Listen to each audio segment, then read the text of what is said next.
we are either the mother, the father, the grandparent, the cousin, the friend of loss, and though we haven't asked to be part of this club, we've become part, and we're all now a very large family that can all talk to each other and understand what everyone's going through, because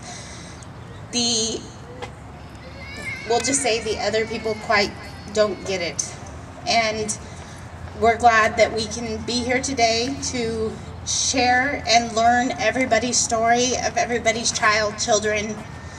Every single one of these children are special, and every single one of these children have a story. And it's so wonderful to hear everybody's stories.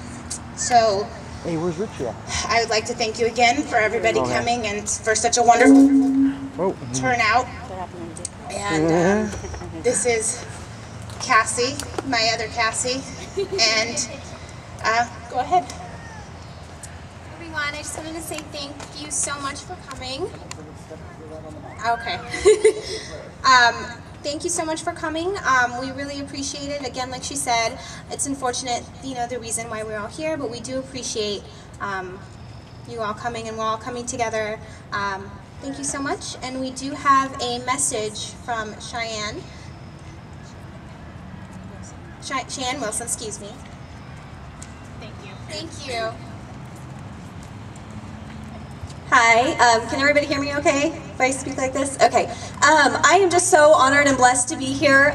Cassie, this is the first time we've actually met in person.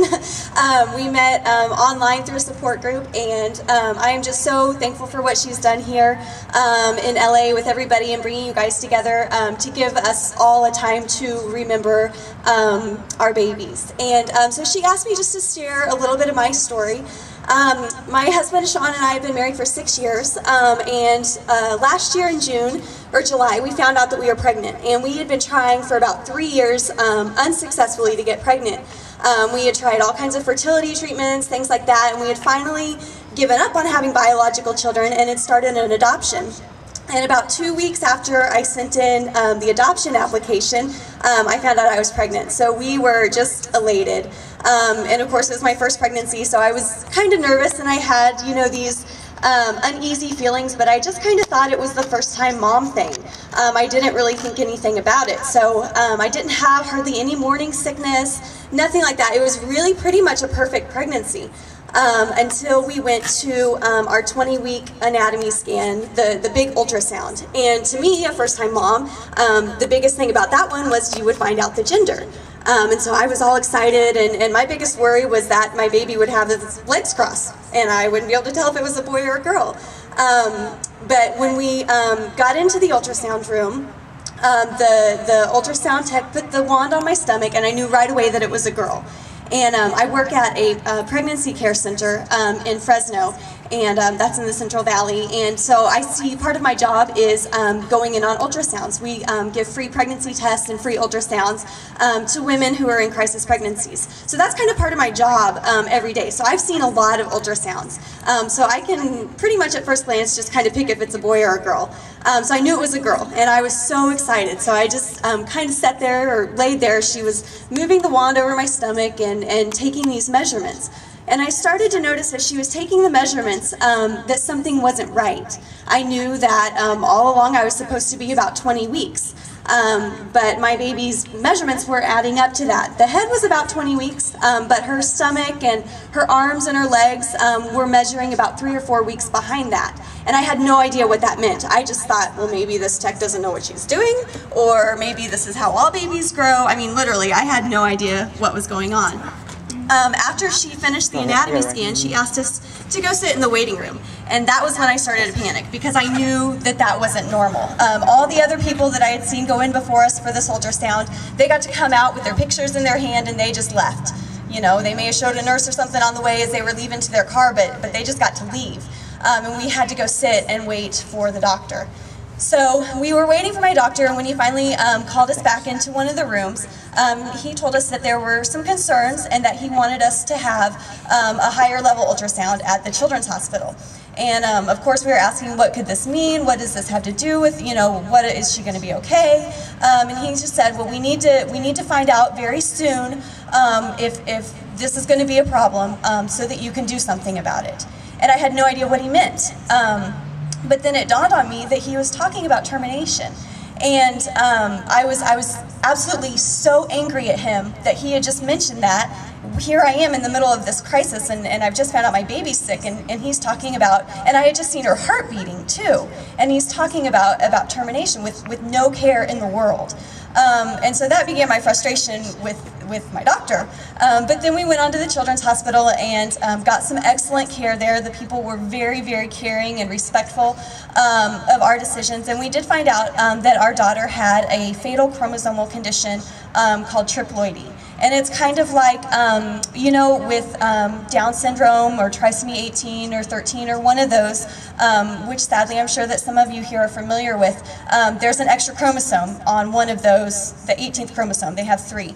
With triploidy, she had a triplicate of every single chromosome. And there's never been a baby in history who's ever lived. But it was actually, she kind of defied the odds because most babies with triploidy miscarry within the first 6 or 8 weeks of the pregnancy. So we named our baby Whitney Jill. And we just kind of tried to enjoy the time we had with her. Like I'm sure you guys, you know, any kick that you feel you don't take for granted, any little movement, any you know, uncomfortability in pregnancy that we experience, it's different because it's what you have, it's all you have of your baby. We had a lot of ultrasounds, you know, because they wanted to check her growth and they wanted to see if you know, the fluid was going down, things like that. And the only way that we got to see our daughter in life was through ultrasound. And when I was 31 weeks pregnant, I started to have contractions. And again, first time mom, never felt them before, so I kind of freaked out. But we went to labor and delivery, and we found out that our daughter had already passed away. And it had been sometime the day before because just before the day before that, we had heard her heartbeat. And I was so thankful that we were able to hear that because it just kind of gave me, you know, just a little bit of knowledge of when she went, and that was important to me. So I went ahead and delivered her, and we held her and we took pictures with her, and just had a really, really precious time with her. But like all of you guys, you know, we have those memories of our babies, but so many people didn't get a chance to meet her. So many people didn't get to see her. And so we knew that we wanted to do something that would carry her legacy on, that would help, not only help us remember her, but that would help other women, other families, whoever it is, know about her and know her story. Because all of our babies here have had an impact on us. And we just, sometimes you feel like, you know, I don't know about you guys, but if you ever go to the grocery store or something after you had your baby or after your baby passed away, it's like, there's all these people around you and none of them know your story. And you just like want to stop the lady like at the checkout and just be like, I had a baby 2 weeks ago and she's not here. You know, you just want to tell someone. But we set up a memorial fund for our daughter, and at the pregnancy center where I work, we started a new mobile clinic that kind of does the same things. We go into some of the rural areas, to some of the underprivileged areas where they don't have access to medical care, and so our memorial fund helps. It helped to purchase an ultrasound machine, and it helps to fund the ongoing efforts to take free pregnancy care and free ultrasounds to women who don't have that services. So that was just kind of our story, and I am just so grateful to Cassie for allowing us to share it. And I know that you guys all have a story. So my hope and my prayer is that by being here today, you find a way to share that story, to share your baby with other people. And I know you guys are doing that, and I just want to encourage you to keep doing that because it's so important. So thank you guys.